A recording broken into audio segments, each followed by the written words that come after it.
If there's humans around, there are going to be politics. Navigating office politics is something that is a skill, and if you've never been around it or you've never grown this skill, is something you likely are not going to be very good at.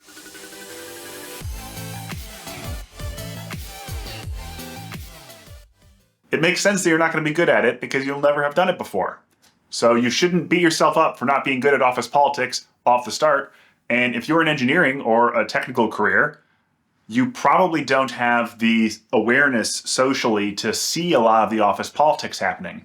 And this is a fascinating thing that I've seen in my career, where people in business functions typically have sharper soft skills, which I know sounds asinine to say it like that, but they have sharper soft skills, so they're better at socializing, they have more emotional intelligence and awareness, and this allows them to play the politics game quite a bit more than someone who's so hyper-technical that they barely let them out of the lab. So when you want to understand the political landscape within your organization, you need to open your eyes and pay better attention to those around you and to yourself and how you are responding when people say things to you. When it comes down to it, what we're trying to pay better attention to is the actions of those around us. You need to listen to the words, but really watch the actions.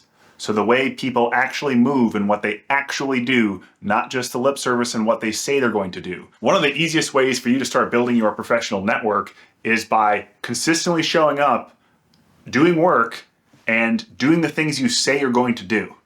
So having high integrity and also having high output is going to help you to start growing your professional network. People will respect that you do what you say you're going to do. Now, when you see people around you that are doing things that are a bit disingenuous, or they say one thing and then do another, this comes back to one of the core tenets, which is don't write what you can say and don't say what you can mime. So you can kind of see the escalation there, where they might say something and do something else or put something else in writing. And that's what we're trying to watch out for here.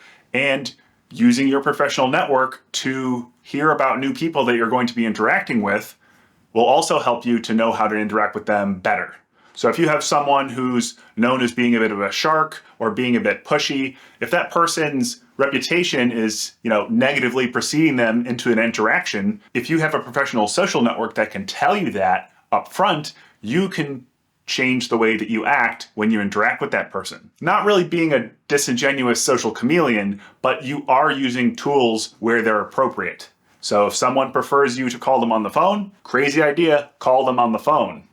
If somebody prefers you to email them or to send them an IM because they're super busy in the lab, maybe you should do that. This doesn't have to be super crazy and super overly complicated here. Starting simple is the best way to get started when it comes to understanding politics better.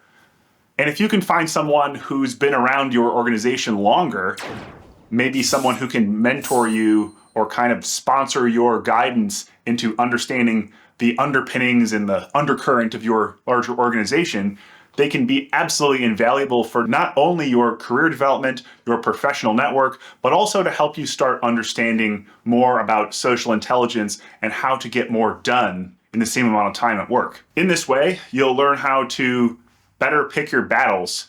So you will learn quite quickly at work, there will be people that you do not enjoy interacting with, and the sooner that you can figure out who those people are and learn how to interact with them optimally, so it doesn't take up too much of your bandwidth, either emotional or technical, whatever it is, understanding the political landscape is going to help you to pick your battles so you can try to steer your work that you're doing to more move the needle for your group or your organization or for your personal or professional development. So if you are trying to go get a promotion, you need to be working on work that moves the needle for the group and isn't just busy work that needs to get done. And this is one of the things that you'll start to know if you pay better attention around you. I'm just going to continuously say pay attention on this channel, so get used to it. So pay attention.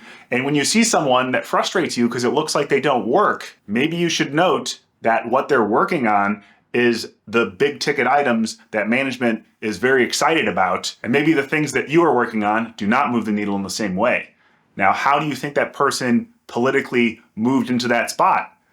Now start thinking about how you can reverse engineer that, use your professional network, and start to get more done that moves the needle. And this is what we're talking about being more tactical here. We're trying to get you to understand the politics and start playing the game. Because when it comes to work, if you don't play the game, you lose. That's all there is to it. So if you don't play, you just lose. Now, thinking about it like a game, I'm not trying to take it less serious, but I am trying to say this will help you to emotionally distance yourself if you have lots of challenges or there's some childish politicking going on. Because dealing with political intrigue and things at work isn't something that's going to really benefit your emotional health long term unless that's something that you're into. We engineers typically don't enjoy having to play politics, but if you want to get ahead, you need to learn how to play, or you're going to lose. It's very simple. So take this mindset and go start playing the game a bit better.